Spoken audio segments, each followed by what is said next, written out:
Okay, so there was supposedly a script that leaked for the upcoming Captain America Civil War movie. And let me just say that if this is the real script, well, it kind of sucks. I really hope it's not. Now, I've read the Civil War comic, and I know there are going to be changes. Kevin Feige, for instance, has confirmed that the Superhuman Registration Act will not focus as much around, around secret identities, uh, which is understandable because aside from Daredevil, none of the Marvel superheroes so far really have secret identities in the Marvel Cinematic Universe. And also, they said that Spider Man's going to be a teen. And I know a lot of people were like, well, you can't do that. Spider Man was an adult in the Civil War comic. And I mean, I don't think it really takes away any depth, but the script does take away a lot of depth from the Civil War comic. So let's begin with what this script said. So according to this script, Captain America Civil War is going to be what happens is, for those who haven't read the comic, what happens is there's this uh, there's this superhero battle in Connecticut, and it leads to, and it's a battle near a school, and it leads to a bunch of children dying in this battle. The innocent children who are at that who go to this school who die, and the nation is shook by this, and it's very much like gun control, pretty much, because the government. And by the way, I'm no offense to anybody who is, but I'm anti-gun control. I personally I support gun rights, but yeah, so pretty much it's like gun control. Everybody's like, everybody says, well, can we trust these people? Because in with gun control, there were several shootings, and a lot of people, the government considered having gun control because they blamed guns for what happened. Well, with the Superhuman Registration Act and Civil War, um, they say, well, can we really trust these people? Um, like, can they be trusted? Like, basically, it asks the question, are superheroes responsible for what happened in Connecticut? And Tony feels kind of bad for what happened in Connecticut, so he supports the Superhuman Registration Act. That's his moral beliefs. Captain America believes it's unconstitutional. So he's like, no, no, no, no, no. We can't have that. We cannot have the Superhuman Registration Act. So it's all moral beliefs. And some superheroes decide to side with Cap because they think, we can't have this. We cannot have this Registration Act. And some superhumans side with Tony. Well, in this script, it's pretty much, personal beliefs. Like, for instance, yeah, it's pretty much personal beliefs. Because what happens is, for those who did not catch up on this, um, and by the way, we don't know if this script is real or not, um, because it came from 4chan. Um, Now, 4chan gave birth to Anonymous, some of the greatest hackers of all time. So there could have been hackers from 4chan that hacked into Marvel and leaked the script. But at the same time, there are also for people on 4chan. Well, 4chan also gave birth to the meme. So in other words, trolling originated from 4chan. So really, it could be either or. But so it's the father of trolling and leaking, pretty much. So it could be either or. But I will tell you at the end why I don't think it is real. But yeah, so in this script, spoilers. I'm going to be talking about spoilers for both possible spoilers for Captain America: Civil War, if they're real or not. And also, if you haven't seen Avengers Age of Ultron yet, go see that. It's in theaters right now, because this is a direct follow-up to Avengers Age of Ultron. So, yeah. So if you haven't seen Age of Ultron yet, go see that, because this is a complete follow-up to that. And there are spoilers about Age of Ultron here. So without further ado, let me continue. So in this, Tony supports the Superhuman Registration Act. Well, the reason the Superhuman Registration Act happens is because of Ultron instead of Connecticut, which is fine. But the problem is Tony, if for those that did not catch this in Captain America the Winter Soldier, there is a scene where Armin Zola, the computer, basically he says, Armin Zola, the computer, who's now a computer, he keeps loading all this Hydra information. And on the computer, for like a brief second, there's a newspaper that says Howard Stark assassinated. Howard Stark assassinated. So there have been rumors ever since that maybe Bucky, while he was still being brainwashed by Hydra, maybe assassinated Tony's father. So Tony in this only supports the Superhuman Registration Act because he thinks, oh, well, Bucky killed my dad, so he needs to, we need to get revenge on him. And if we get the Superhuman Registration Act passed, we can catch him. And Cap only defends Bucky because he's his best friend. Really? Really? Oh, God. So you're taking superhumans that have legitimate reasons, who have moral beliefs, and turning it into personal differences. And then the worst part is Baron Zemo. It says, oh, well, Baron Zemo was framing Bucky for this. Bucky didn't actually do this. Baron Zemo did this. Baron Zemo is doing it because he wants the superheroes to fight each other. So it's another generic bad guy versus good guy movie.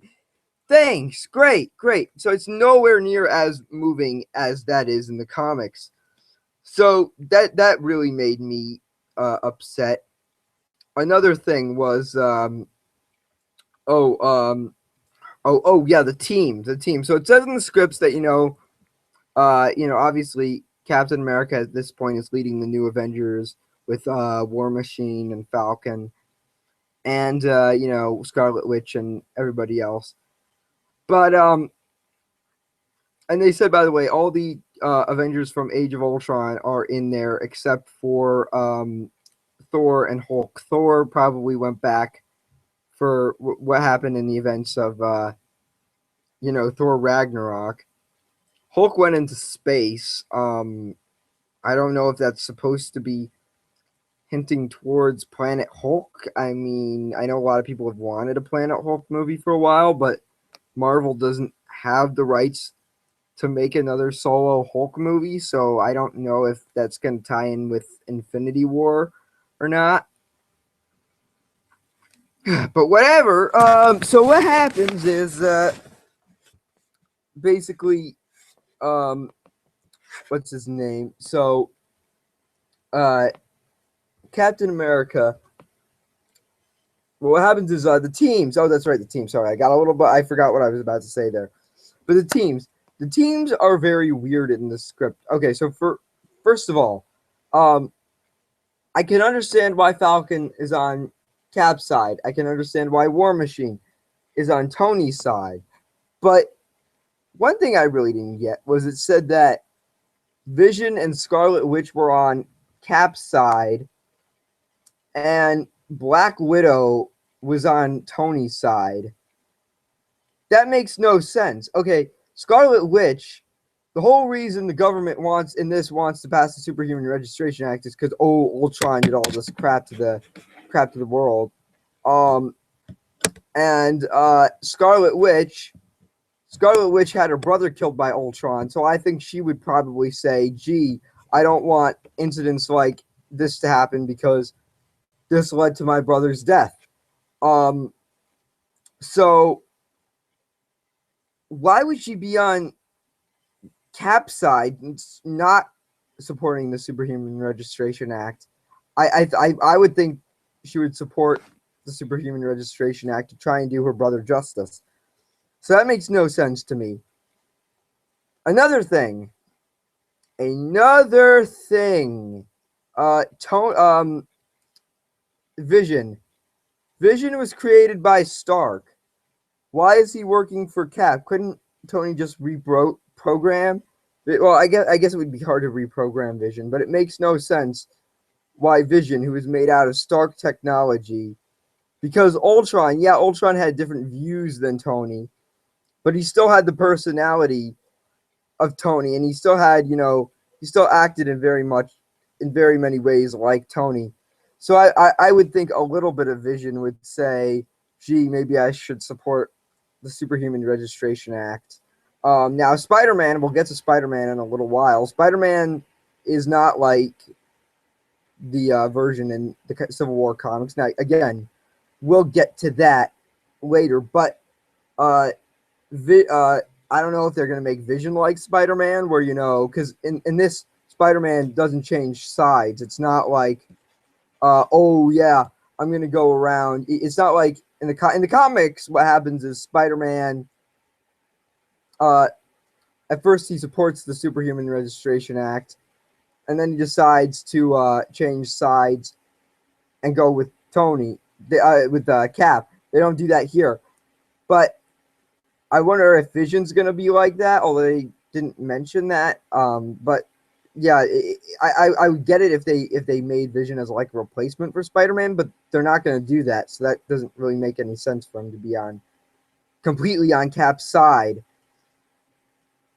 But the strangest to me of all is Black Widow being on Tony's side, because in Captain America: The Winter Soldier, she went all fugitive with Captain America, because Captain America briefly became a fugitive because he was on the run from Hydra. Well, Shield was actually Hydra, and Black Widow could have easily just gone with Shield and said, "Hey, let's go after Cap." But no, she decided to go with Cap on his little adventure. And another thing that doesn't make sense, at the end of Captain America: The Winter Soldier, she makes this whole speech to the Senate saying, "Oh, well, the Senate says, well, why should we trust these superheroes?" And then she says, "Because you'll need us." And so she makes that, and now she wants superhumans. She basically defends superhumans, and now she wants superhumans to be controlled. That makes no sense whatsoever. So that made the least sense to me. But as for Spider-Man, but yeah, Spider-Man doesn't really change sides in this. And he doesn't reveal his secret identity at all. So basically, at the end, Spider-Man, in the Civil War comic, Spider-Man, what's it? Yeah, Spider-Man goes around, and there are some Spider-Man, he reveals his secret identity. But what happens is, in the comic, Captain America, is attacked by first responders, because these first responders think he's the bad guy. The first responders aren't the bad guys, but the first responders believe down in their hearts that Cap isn't doing the right thing, so they attack Captain America. That gave me chills. I gotta say that really gave me chills, because these first responders are not bad people, and it's not making them look like bad people, but that's just their political beliefs. And that was just so moving to me. I just thought that was moving. That gave me chills. That gave me genuine chills down my spine when I first read that. But yeah, so that doesn't happen. And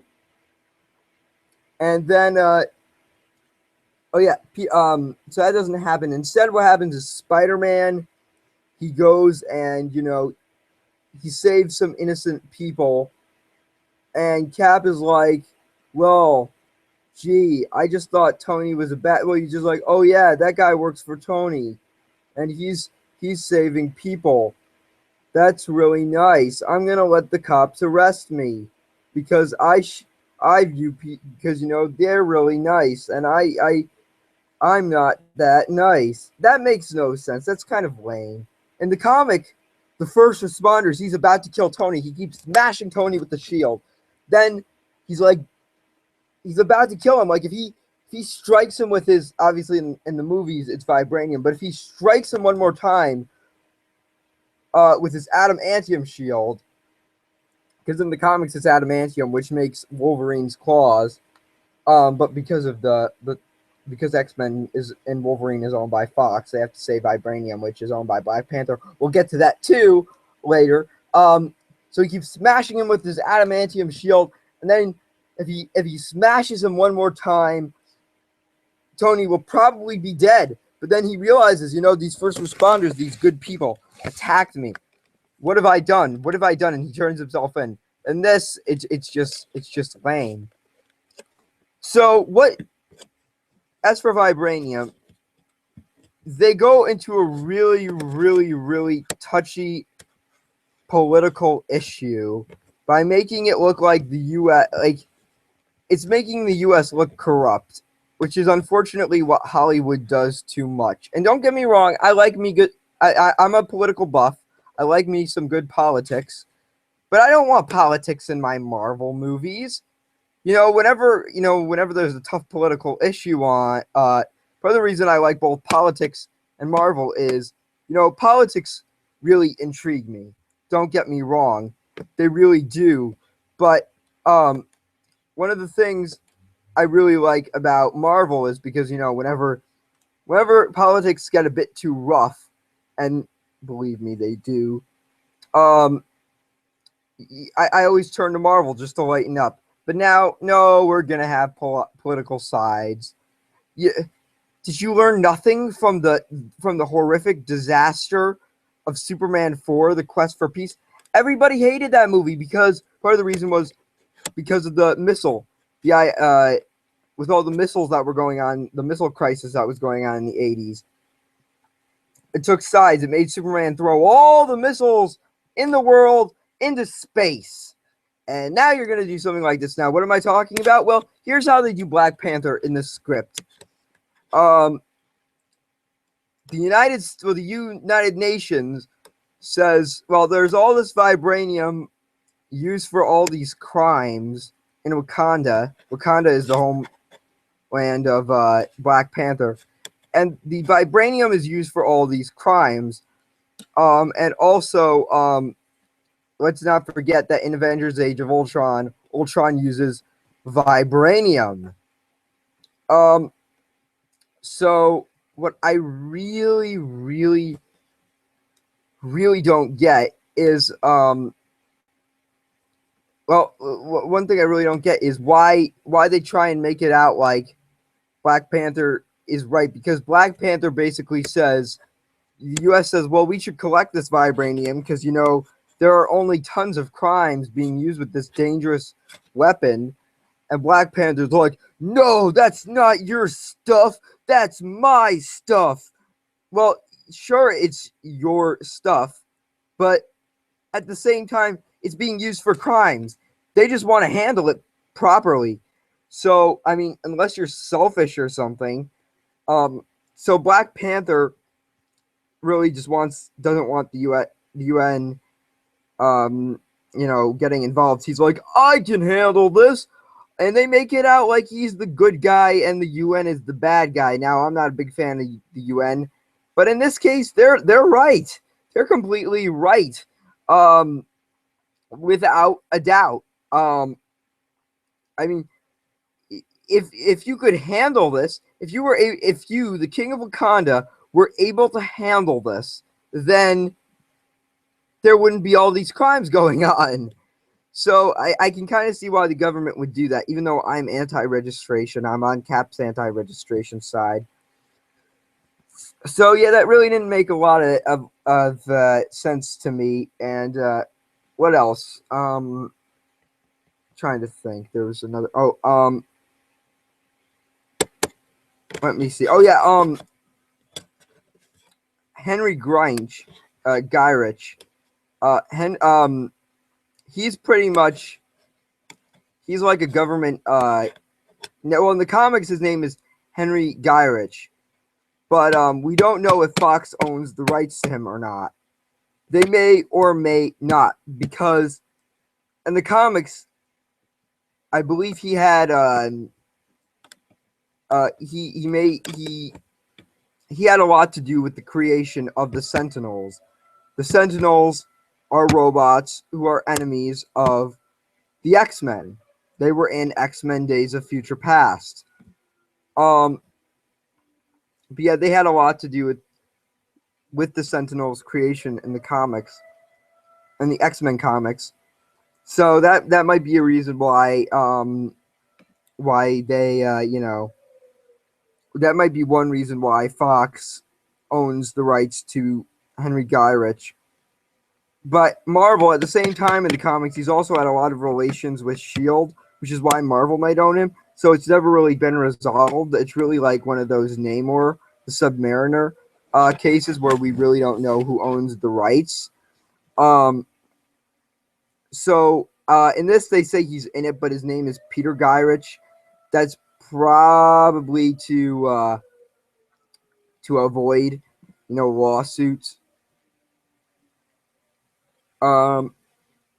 So I'm not really.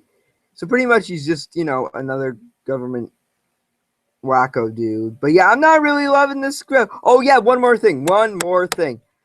At the very end, Cap goes to jail, but he doesn't die, and then he gives Bucky the shield, and he's like, "Yo, take this." And he doesn't die, but Bucky still becomes the new Captain America, and Cap goes to jail. Now, in all fairness, Cap technically didn't die in Civil War, because I know I got a lot of messages on my Instagram from a lot of the general audience who are fans of Marvel movies who haven't read the comics, and they said they had read a summary of Civil War, the comic, on the internet so that they would be ready for the movie. And they said that they didn't get what somebody asked me. Well, how come everybody thinks Cap's gonna die in Civil War? Because I just read a summary on the internet of that one comic story, and he doesn't die. Well, technically, he didn't die in that story, but he did die in a follow-up story called Death of Captain America, where, in case you haven't guessed, is about the death of Captain America. But what I don't get is, how could Bucky become Captain America if Captain America doesn't die? That just doesn't really make sense to me. It would make a lot more sense if, like in the current comics, Sam Wilson / Falcon becomes the new Captain America. But next of all, what's his name? Hawkeye. Hawkeye, of course. Of course. So Hawkeye in the script, his wife dies. And I didn't really like that, because for those who don't know, I was not a fan of Hawkeye in Avengers 1, but I loved him in Age of Ultron, and I thought it was a big surprise, and I talked a little bit about that in my discussion video with another YouTuber / Instagrammer friend of mine named The Official J Film. We had another live chat here. So we were talking about how that was a really great twist. And I feel it made the film very relatable. I feel it made Hawkeye a much more relatable and more down-to-earth character. In Avengers 1, he was completely underdeveloped. But in Avengers 2, they made him more down-to-earth. In this, they kill her. They kill her. So the one character who made Hawkeye a better character dies. Because, what's his name? Brock Rumlow, a.k.a. Crossbones, kills her. Now that no. Now the reason I don't think this is real is because they announced this week that Ant-Man and General Ross are going to be in the film. There isn't a single mention of Ant-Man and General Ross in the script. Now, it could just be cameos. It could just be like, oh, they popped up out of nowhere. And usually, there have been times, maybe one possibility is whoever, if this is a real script, which I doubt it is, but let's pretend it is, whoever leaked it, whether it be a hacker or somebody who worked at Marvel, who secretly got it to surface on the internet, whoever it was, they could have just gotten an original draft. This could have just been an earlier draft. And we know with Avengers Age of Ultron, the original draft was a lot more different. The original draft had a lot more fight scenes with Ultron. It also had they had Grey Hulk. They were gonna have a cameo from Spider-Man. It was gonna have Captain Marvel / Carol Danvers. It was gonna have a lot of stuff. It was gonna have a lot of crap in it, and it didn't originally have Falcon 2. And originally it didn't have the cave scene where Thor goes into the pool. Joss Whedon said they forced him to put that there and shoehorn in Selvig. So it could be that it's just like a cameo, but still, usually they wait a little while to announce cameos, because or even decide on cameos. Because if you look at Falcon, right after Captain America: The Winter Soldier, right after the great response of that, the first thing a lot of people wanted to know, that every fan wanted to know, including myself, was, hey, is Falcon going to be in Avengers Age of Ultron? Is he going to be like a new Avenger? Well, I can't remember who it was. Maybe it was Anthony Mackie. Maybe it was Chris Evans. Maybe it was some other Marvel executive. I can't remember who. But they said the script for Avengers Age of Ultron it was about to go into production. The script had no Falcon in it. And they said, well, maybe over the summer we might make a few adjustments. Then summer came around and they asked Anthony Mackie, and Anthony Mackie said, look, I really want to be in this movie. I really want to be in Age of Ultron. So far, I'm not in it. If I am in it, it's probably going to be a cameo. And he kept trying to pitch a cameo, and he kept saying, I've been telling Marvel, I've been emailing Marvel saying, I'm available, just call me up some week, and I'll fly over for the weekend to shoot a cameo or a couple of different cameos in a couple of different scenes. And at the end of the day, they did, but they didn't announce it until like a couple months before Age of Ultron came out. So if Paul Rudd and General Ross, the guy who plays General Ross, I can't remember what his name was, the actor's name, although it is, unlike with Edward Norton, this is actually the same actor who played General Ross in The Incredible Hulk. It's not like another Bruce Banner scenario where, they had one actor, Edward Norton, playing Bruce Banner, and then they replaced him with Mark Ruffalo.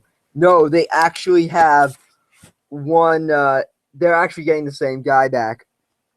So unless he and Paul Rudd, because they did say Paul Rudd, not the original Ant-Man, Hank Pym, played by Michael Douglas, unless they just have like little cameos, which I doubt it is, because, I mean, let's face it, that probably wouldn't be until a little bit later, probably not till like a couple months before Civil War came out, that they would announce it. So I'm really hoping that this script is false. I'm really hoping it's fake. It's If this is real, then it's really setting off a lot of red flags. But I'm really excited for Captain America: Civil War. I love the comic book, but if it's not going to have the same uh, impact as it does in the comics, yeah, I don't mind changes at all. But if you're going to make so many changes that it affects the absolute impact of the comic, then that's really going to set off some red flags, at least for me, and I'm sure it will with some other hardcore fans. But that's just me. Let me know your thoughts in the comment section below. Do you think this script is real? And do you hope it's real, or don't you hope it's real? I'd love to hear your thoughts and opinions. And I'm out now.